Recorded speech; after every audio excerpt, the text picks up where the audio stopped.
Bonjour, ou plutôt pour l'instant pour moi, bonsoir.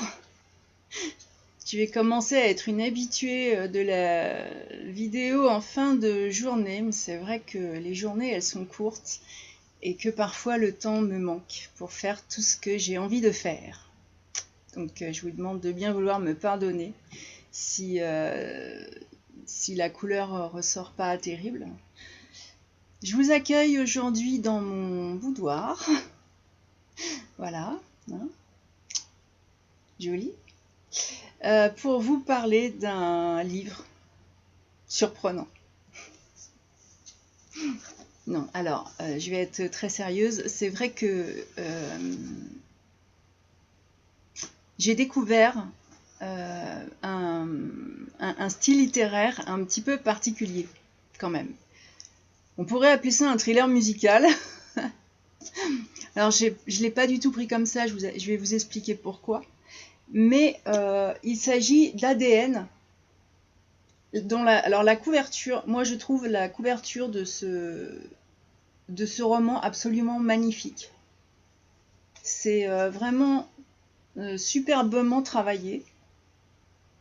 Et alors je ne l'ai pas choisi pour sa couverture, mais j'aurais pu. C'est vrai que ce visage découpé, on dirait le réseau Hartman, c'est vraiment quelque chose qui me plaît. Alors pourquoi je parle de thriller musical? Alors c'est parce que tout simplement, à l'intérieur du livre, l'auteur vous a mis des QR codes, voilà, qui vous, sûrement, parce que moi j'ai pas moi j'ai pas de quoi à lire un QR code, du coup je suis allée rechercher ailleurs. Je vous mettrai sur l'article rédigé une des vidéos que j'ai choisies. Je peux pas trop la mettre en musique là, parce que j'ai pas demandé l'autorisation, donc je veux pas le faire. Par contre, j'ai pris une vidéo sur YouTube que j'ai intégrée à la chronique rédigée. Vous pouvez découvrir les musiques. Alors en fait, les musiques sont là pour vous plonger dans l'humeur, voilà, l'humeur des personnages. J'en parlerai donc pas dans la chronique parce que j'ai lu et je suis allée voir la musique après. Ce qui fait que j'ai pas du tout introduit la musique dans ma lecture.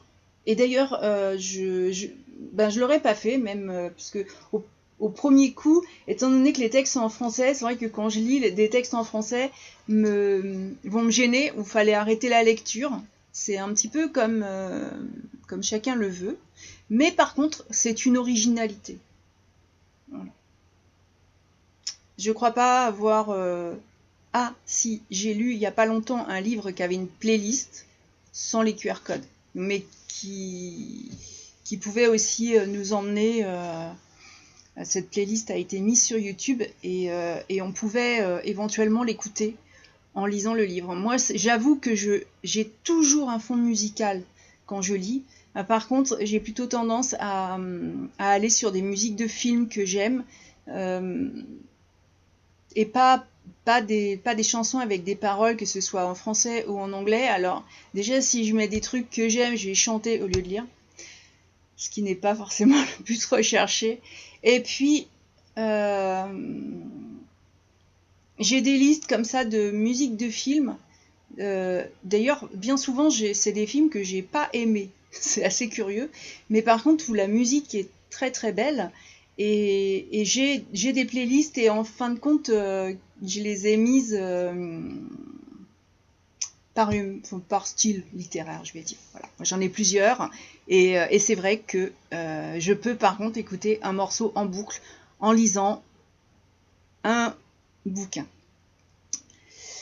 Alors, bon, je ne vais pas parler de la 4e de couverture, mais par contre, l'auteur vit en Suisse, donc je fais un petit coucou à un auteur aussi qui est une de mes amies et qui m'avait parlé de la littérature suisse, voilà. Tu vois, Carole, je la découvre aussi, et bah, j'ai pas trouvé ça comme on dit là. Oui, parce qu'il y a apparemment il y a la littérature suisse serait plutôt très tout beau, tout formidable, tout. C'était marrant. On avait eu une discussion avec elle et c'était marrant. Mais bon, non. Alors, Alexandre Maubert vit donc en Suisse. Il a un boulot qui a rien à voir. Et il est par contre auteur-compositeur. Voilà. Donc, lui, il a appelé ça le polar musical. Pourquoi pas je vais citer, pour vivre une expérience inédite d'immersion dans la psychologie des personnages du roman. Voilà. Alors, vous me direz, parce qu'il y a des... C'est pas... les compositions, c'est pas, ça fait pas, c'est pas mon style. C'est vrai que j'ai écouté, c'est pas mon trip. Par contre, les paroles sont, ouais, ce serait plus rock'n'roll. Je retiendrai les paroles, je pense. Voilà. Comme quoi, des fois, c'est assez amusant parce qu'on aime un style musical et le fait que ah si, si. Si l'auteur me regarde, sachez que j'ai lu les paroles j'ai lu vos textes, parce que par contre, autant la musique m'a pas... C'est pas ouf, quoi, mais j'ai beaucoup apprécié les textes. Et les textes, vous les retrouvez dans le roman. Donc, sans la musique. Donc je vous ai mis un extrait. Je vais pas dire à quel endroit du livre vous trouverez cet extrait, mais je l'ai choisi parce que je crois que c'est ce que je préfère et puis j'aime bien. Les vidéos sont aussi très très travaillées et plutôt sympas. Donc dans l'ensemble, je vais dire que c'est une belle découverte. Alors, est-ce que je vous parle de l'histoire? C'est un peu le but. Eh bien, je vous invite à Lausanne. Donc, nous allons tous en Suisse. Alors, c'est pas très loin de chez moi, bien sûr. Mais par contre, je connais pas du tout le centre de la police judiciaire. Une découverte pour moi. Et j'ai fait la connaissance de Marie Lefebvre et de son collègue Ethan. Alors Marie, c'est quand même la fille hyper vulgaire, soupe au lait, colérique, un peu le genre borderline, vous voyez. Mais par contre, quand son collègue parle d'elle, elle est loyale, elle est drôle, et en fait, elle est perspicace, et ce qui fait que son collègue policier l'apprécie énormément. Donc ça passe tous ces petits et gros défauts. C'est vrai que vous allez voir, c'est un duo de flics très très complémentaire. Voilà. Alors on arrive au Montreux Palace. Alors je ne sais pas si vous connaissez, mais le Montreux Palace est quand même, pour les amateurs de jazz, un endroit assez, en tout cas réputé. Enfin moi en tout cas c'est un endroit qui m'est pas du tout inconnu, donc j'ai réussi à me remettre dans les lieux, c'était plutôt sympa. Sauf que là ça se passe au mois de mars et qu'apparemment au mois de mars il se passe pas grand chose à Montreux, sauf ce jour-là, puisque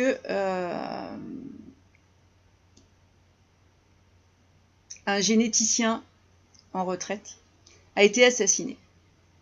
Voilà. Et en arrivant sur cette scène de crime, Ethan, il a des pressentiments vraiment qui le surprennent lui-même. Il a déjà l'impression qu'il va en chier dans cette enquête, quoi. Bon.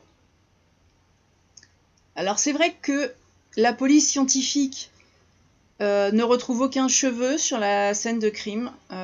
Et par contre, c'est très étrange puisque les autres indices sont nombreux. Le criminel n'a pas pris vraiment soin d'enlever ses traces. Hein. Il y a des résidus de peau sous les ongles de la victime. Ils se sont battus, donc il y a des traces. Des traces de semelle aussi sur la moquette.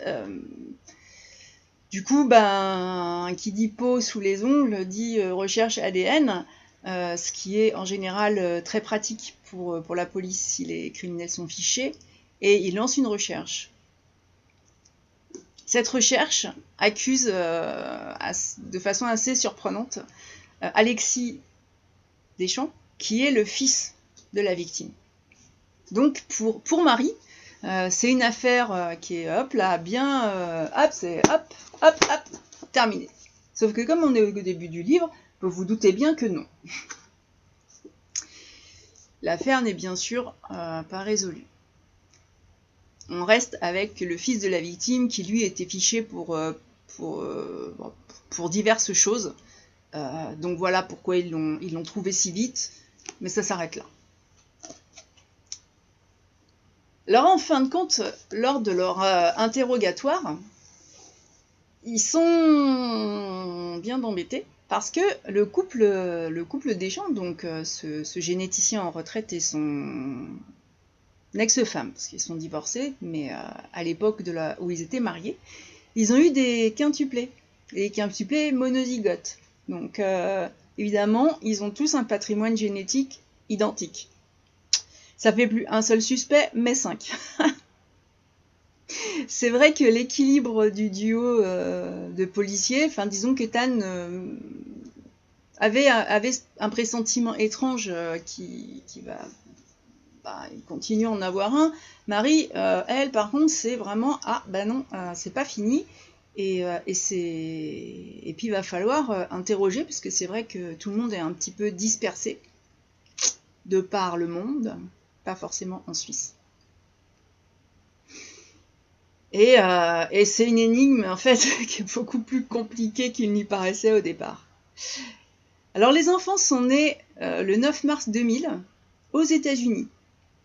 Et en fait, ils sont revenus par la suite assez rapidement en Suisse. Mais chaque année, la famille vient à Montreux pour une petite fête d'anniversaire. Voilà, donc c'est le moment où la famille qui est complètement dispersée et le couple parental vient se réunir pour l'anniversaire. Alors apparemment, il y en a qui restent pas très longtemps. Pas l'air de plaire tout le monde, la fête d'anniversaire. mais c'est vrai que ça leur fait pas mal de suspects. Alors l'ex-femme de ce pauvre monsieur décédé s'appelle Eva et elle est domiciliée à Fribourg. Donc du coup, ils vont la rencontrer. Notre couple de policiers va la rencontrer. Elle est, franchement, dans la description, c'est le personnage qui est détestable au premier mot. C'est incroyable ça d'ailleurs. Elle est antipathique au possible, quoi. Alors, ils ont pas vraiment la police n'arrive pas à avoir vraiment de renseignements venant d'elle, venant du fils non plus, et ils vont se dire que tant pis, ils vont faire quelques recherches sur le couple, puisqu'en fait c'était tous les deux des généticiens relativement renommés. Ils vont faire des recherches dans les coupures de presse. Il y a un passage à ce sujet qui m'a amusée, qui m'a aussi plu. Alors je ne sais pas si c'est l'opinion de l'auteur, mais en tout cas c'est la mienne. Hein, parce que quand ils cherchent dans les coupures de presse, ils se rendent compte que ils ont connu un certain journalisme d'investigation et que là, tout le monde a un peu tendance à faire un copier-coller et que tout le monde meuble un peu la vie dans les réseaux sociaux en attendant de mourir. Ouais, bon, vous retrouverez, parce que la citation est assez longue, vous la retrouverez sur la chronique rédigée, je vais pas du tout lire le livre ici. C'est pas du tout le principe. N'empêche que dans la famille Deschamps, il y a une exception à tout le monde a un compte sur les réseaux. Bon, moi je connais plein d'autres exceptions, mais c'est vrai que les enquêteurs... Alors, aujourd'hui, on vit dans un monde où quand on cherche des renseignements sur quelqu'un, on va avoir tendance à chercher son profil Facebook, son profil Instagram. Et il y a des personnes comme ça qui n'ont pas de réseau. J'en fais partie parce que ce sont des réseaux professionnels et non pas personnels. C'est vrai que je n'en ai pas. Mon conjoint n'en a pas. Et je connais beaucoup de personnes qui n'en ont pas. Vous les trouverez pas non plus. Mais c'est vrai que c'est devenu... moi, ça m'avait choqué parce que je connaissais quelqu'un qui cherchait un employé. Et quand il a reçu les candidatures, il est allé regarder sur les profils Facebook. Et quelque part, un profil Facebook, c'est pas du réel, ça reste quelque chose de virtuel, on peut mettre n'importe quoi.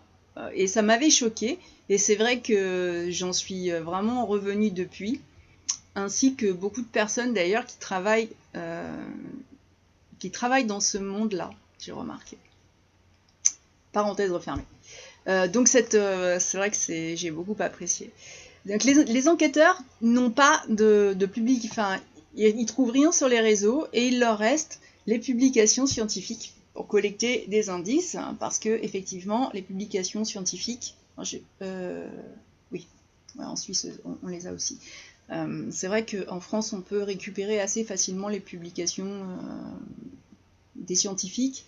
C'est souvent pas forcément accessible à tout le monde au niveau lecture, mais c'est vrai qu'en faisant un petit effort, il est préférable de s'informer sur de nombreux sujets, sur des publications scientifiques que vous allez pouvoir recouper ou quoi, que ce qui passe sur les réseaux sociaux. Enfin, c'est mon avis personnel aussi. Mais les v'là, donc dans notre roman, les personnages vont chercher dans les publications scientifiques de deux généticiens. Mais, faut pas que ce soit trop facile non plus. Les crimes continuent. Et là, cette fois, c'est Eva Deschamps, donc la mère, qui est retrouvée morte. Donc, même chose sur la scène de crime. Et moi, j'ai trouvé que la famille, à ce moment-là, je me suis dit, la famille est frappée par une malédiction. Parce que l'enquête est au point mort. Ils ont beau avoir des indices, et bon, ils ont 5 suspects, ils ont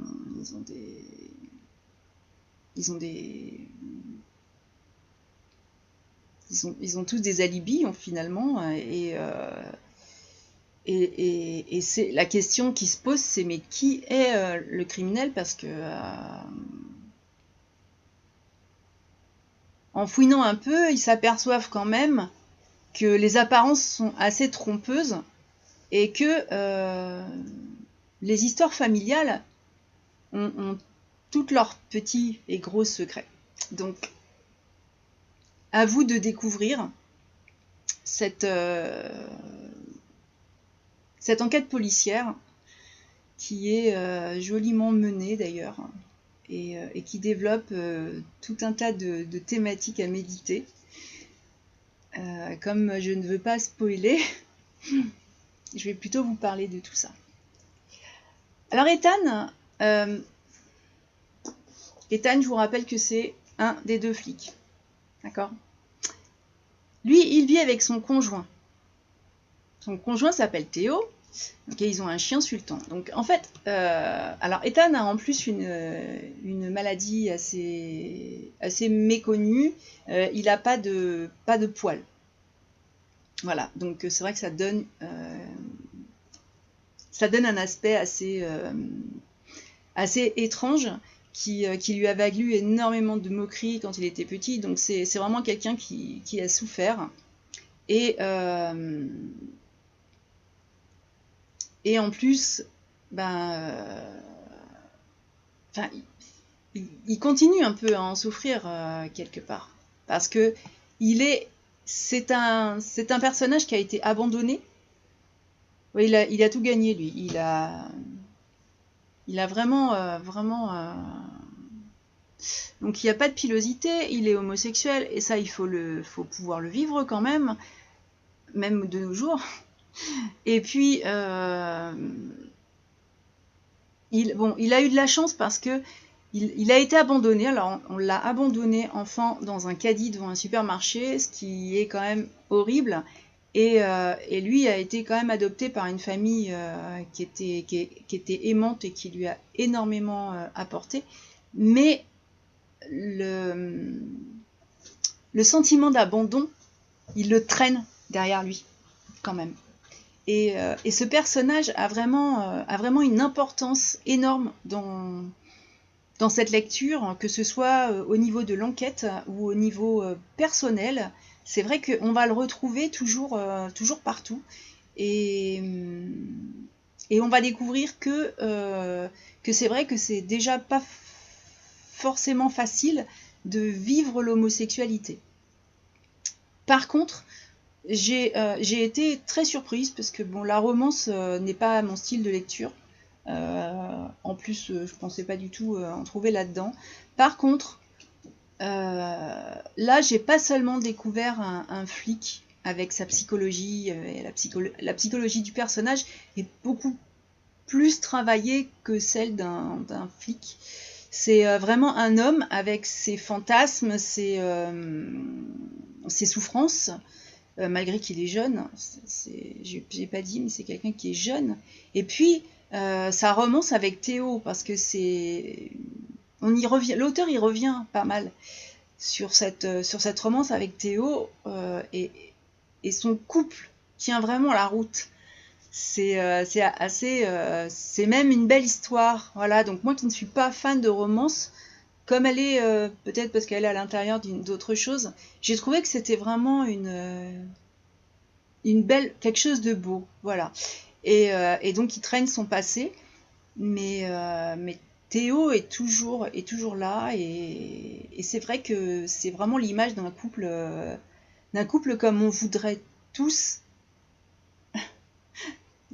C'est vrai que c'est ce qu'on voudrait tous, homosexuels ou pas homosexuels, n'empêche que cet amour qu'il y a entre les deux personnages, c'est quelque chose qui fait envie. Voilà, voilà, où on se dit, oui, bien sûr, l'amour c'est ça. Bon, comme je veux pas trop spoiler,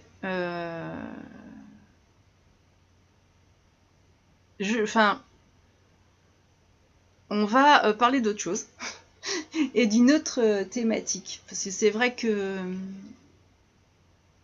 vous allez découvrir que, en fin de compte, c'est une thématique qui n'est pas du tout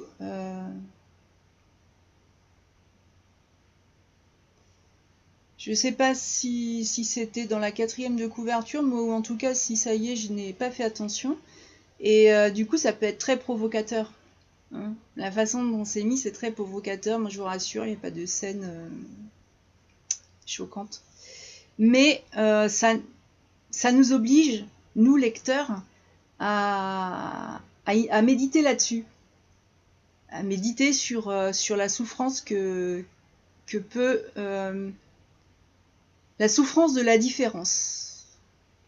Voilà, l'absence de pilosité qui donne déjà un aspect un petit peu sûrement extraterrestre. L'homosexualité, ce passé, c'est vraiment, ça en fait quelqu'un de différent qui s'en est sorti. Mais c'est vrai qu'il y a une réflexion enfin, personnellement, je trouve que c'est une réflexion posée. Alors, il y a des sujets que je ne peux pas vraiment développer, mais dans cette aventure, vous allez découvrir aussi une autre invitation à la réflexion, c'est celle de l'actualité de la science. Parce que je vous l'ai dit, les morts sont des généticiens. Et pas le branquignol du coin. Ce sont vraiment des généticiens de renom. Et hop, et 1 et 2. Et voilà. Dans ce style littéraire, Ethan et Marie nous parle à la première personne, chacun à leur tour. D'ailleurs, au départ, je me suis posé la question, je me suis dit, tiens, c'est bizarre, mais en fait, non. Il y a des chapitres où c'est Ethan qui parle et d'autres chapitres où c'est Marie. Ce qui nous permet d'être dans les deux personnages et ce style-là est aussi assez plaisant et ça évite de se lasser parce qu'il y a deux genres d'écriture. On va passer l'auteur a une double plume. Je sais pas si on peut dire ça, mais j'ai voyagé entre douceur et mélancolie avec Ethan, et après je suis passée sur l'énergie de Marie, qui est qui est très différente, et voilà, et ça m'a plongée dans quelque chose de très différent, mais de très complémentaire aussi. Quelque chose d'aussi assez surprenant, c'est que l'auteur nous offre des indices dès la première scène de crime. Il y a vraiment chez moi, alors moi je m'amuse des fois, enfin souvent, toujours d'ailleurs, je m'amuse à trouver qui a fait quoi. Et puis le doute s'installe. Il y a bien sûr beaucoup de faux indices. C'est tellement marrant de mettre le lecteur en doute, n'est-ce pas? Et bon, j'ai pas deviné. Et c'était pas, enfin, je pense pas que je pouvais envisager.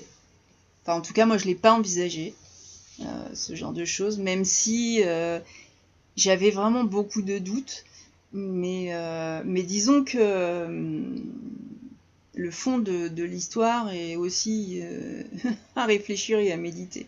Mais j'ai pas deviné donc qui se cachait derrière les crimes.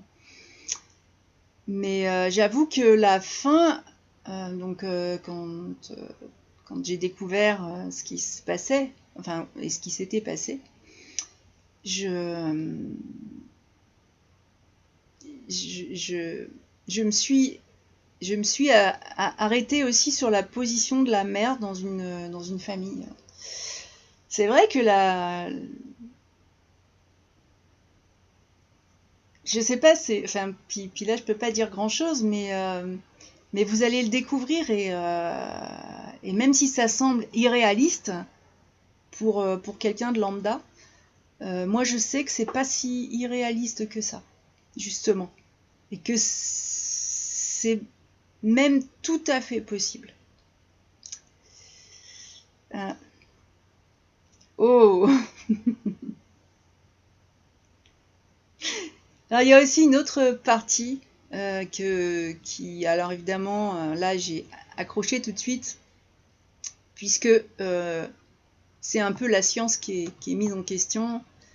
Et là, par contre, je vais vous lire le passage. Les animaux étaient sur Terre bien avant nous, et je peux te garantir qu'ils seront encore là bien après nous. Notre intelligence très limitée fait de nous l'espèce qui consacre le plus d'énergie à sa propre destruction. C'est pathétique. Donc c'est une citation sur laquelle, évidemment, je me suis arrêtée, puisque j'aurais pu l'écrire moi-même. Je le dis, je l'écris assez souvent. C'est vrai que c'est pathétique. Et du coup, c'est un message qui m'a touchée. Alors, je ne pense pas que ce soit là par hasard. Alors, j'ai pas eu de discussion avec l'auteur. S'il veut, pas de souci. On fera une interview, on peut en discuter. Mais c'est vrai que c'est quelque chose qui m'a touchée, parce que l'homme oublie qu'il est un animal. Voilà, il continue à se persuader que sa science, la science de l'homme, le place au-dessus de tout. Et moi, dans ce roman, il y a beaucoup de place à l'ego humain. Donc effectivement, c'est quelque chose qui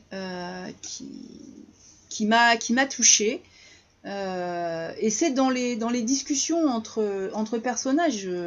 Du coup, c'est vrai que ça passe tout seul. Si vous voulez vous y arrêter, vous vous y arrêtez. Et si vous n'avez pas envie, vous vous y arrêtez pas. Il n'y a pas de propagande, en fait. Et c'est peut-être ce que j'apprécie. Parce que c'est vrai que les romans qui font de la propagande, je trouve ça dommage. Je réserve ça à une presse spécialisée et pas forcément aux romans que je lis, même si je suis tout à fait d'accord avec ça. Voilà. Donc j'ai mis d'autres passages qui sont sur la même thématique et qui m'ont vraiment touchée. Parce que effectivement, comme je suis éthologue, pour les personnes, pourtant je vis à la campagne, hein, voilà. Mais bon, éthologue, je crois, on ne doit pas trop savoir ce que c'est. Pour eux, moi, je m'occupe des animaux. Et je rappelle toujours que l'éthologie, c'est la science du monde animal dans son milieu naturel, y compris l'homme. Si le milieu naturel de l'homme aujourd'hui, c'est le métro, eh ben, on va étudier l'homme dans le métro. Donc non, l'homme est un animal, est un mammifère. Et je suis désolée que ça puisse choquer. Parce qu'il faut, je sais pas, il faut être conscient de soi. Voilà. Donc je sais pas où on va comme ça. Mais en tout cas, j'ai apprécié vraiment cette lecture qui est sentimentale. Où le thriller va nous inviter dans un style littéraire qui est vraiment... Enfin, je dis thriller, mais c'est vraiment inclassable. Moi, je me suis laissée embarquer dans une aventure qui était mêlée d'une romance homosexuelle, je m'y attendais pas du tout, avec des secrets de famille, des débordements scientifiques, avec en plus avec une réflexion sur notre intelligence en déclin. C'est très très complet, je trouve. Voilà, et pour moi c'est à découvrir, à lire, et tout simplement. Vous découvrirez lundi ma chronique rédigée, donc qui est beaucoup plus développée. Par contre, je tiens à remercier Publish Room Factory qui m'a fait découvrir ce livre que j'aurais pas forcément lu autrement, effectivement. Et bon, j'ai découvert les compositions de l'auteur en bonus. Voilà. Je vous laisserai peut-être le lien si vous voulez découvrir la musique. Vous allez voir, ça peut sembler engagé, les goûts et les couleurs. Donc je rappelle, ADN d'Alexandre Maubert chez Publish Room Factory. Donc la version papier est à 23 € et c'est un beau format, c'est un beau livre. C'est vrai que bon, moi je suis livre papier étant donné que je suis un dinosaure numérique. Mais c'est vrai que là la version est vraiment chouette et sympa. Voilà. Je m'arrête là pour ADN parce que j'ai envie de vous le faire découvrir. Et puis la semaine prochaine, on parlera de quelque chose de totalement différent. La colline. Alors j'ai l'impression que par contre ce roman-là a été énormément lu. Je crois que je l'ai beaucoup vu sur les blogs. Ouais, c'est les réseaux sociaux, je suis pas très fan, mais par contre j'aime bien les blogs littéraires. Il y a toujours des idées de lecture assez sympas. Et puis bon, ben voilà, j'y fais mon tri et puis je fais ma liste comme ça. Et donc je prends toujours une petite demi-heure dans ma journée pour lire les blogs que j'aime beaucoup. Voilà. Donc à la semaine prochaine pour la colline. En attendant, Je vous souhaite une très bonne soirée et puis un bon week-end. Voilà. Ciao!